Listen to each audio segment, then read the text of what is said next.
Hi, my name is Grant Kramer, and I am a professor emeritus at the University of Nevada, Reno. Welcome back to my plant physiology series.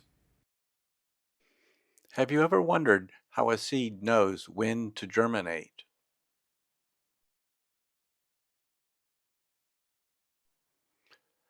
Or how a plant bends towards the light?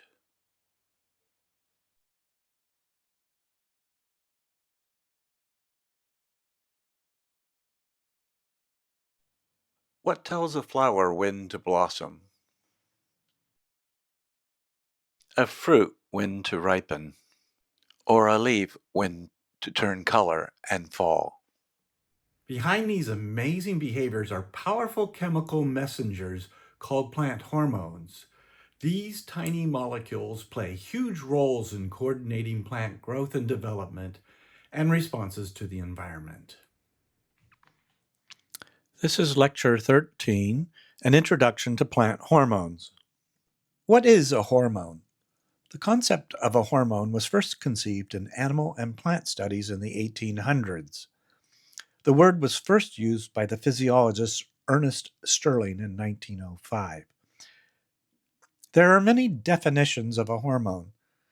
The classical definition of a hormone used today is an organic substance synthesized in one part of the organism and transported to another part where it elicits a physiological response in low concentrations. The underlying words here emphasize important parts of this definition. For example, it must be an organic substance. That is, it can't be some substance, such as a mineral, which could also stimulate a response in the plant. Organic here means organic in the organic chemistry sense.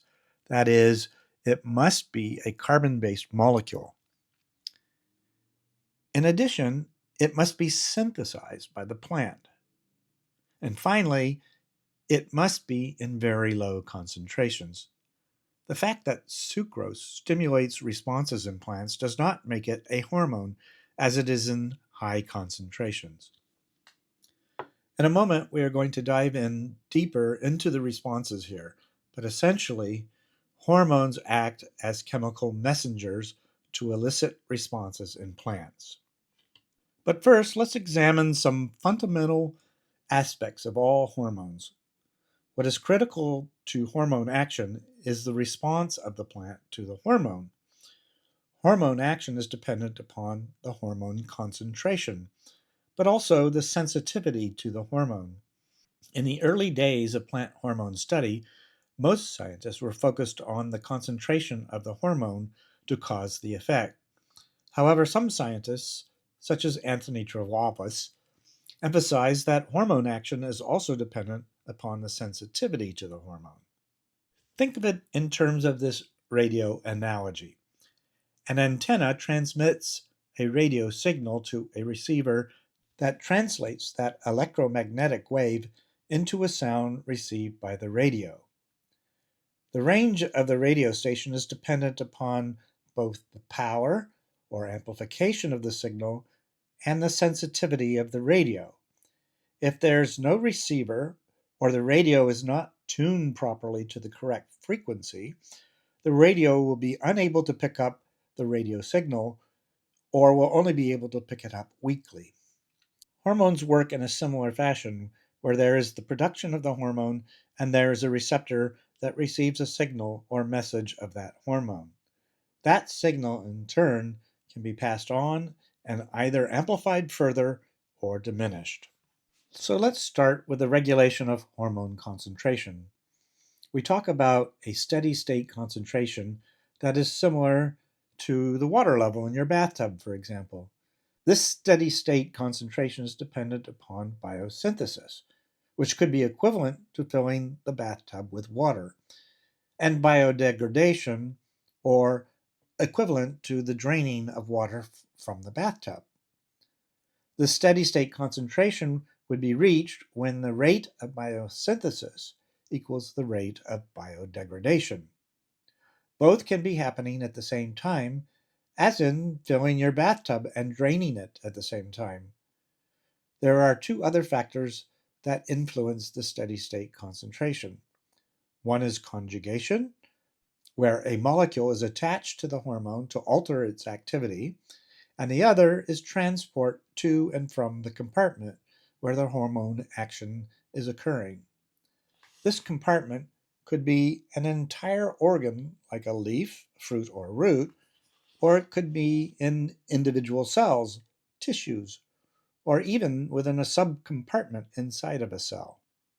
Hormone sensitivity is dependent upon a hormone binding to a receptor, which triggers a response down a signal transduction pathway, ultimately resulting in a physiological response or responses in the plant. Plant hormones are also called phytohormones or plant growth regulators.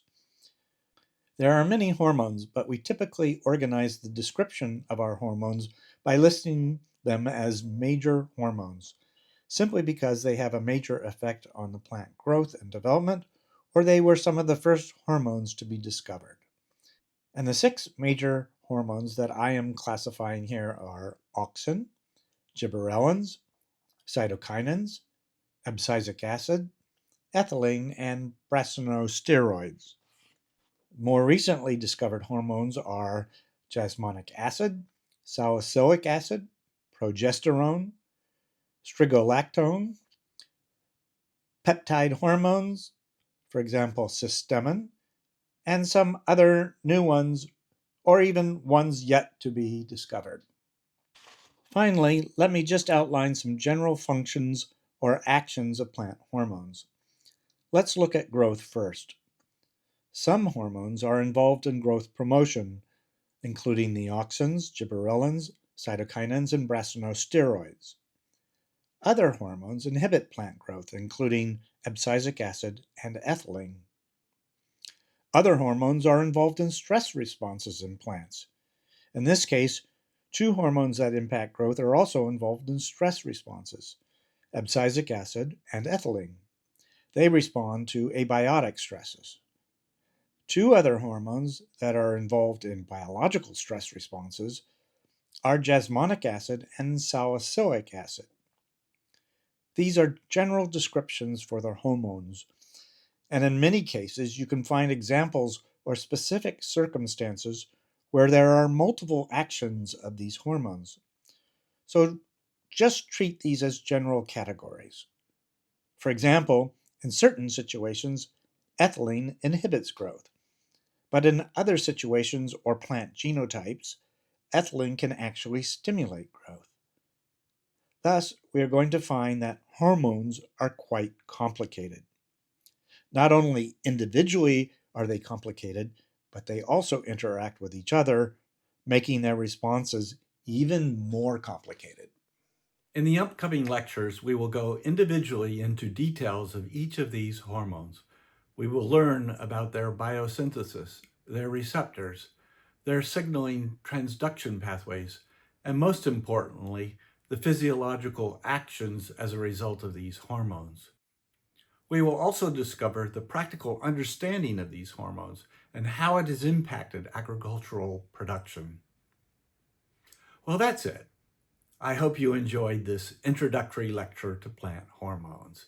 If you like this video, then please like it on my YouTube channel and consider subscribing to my other lectures on plant physiology, grape growing, and winemaking.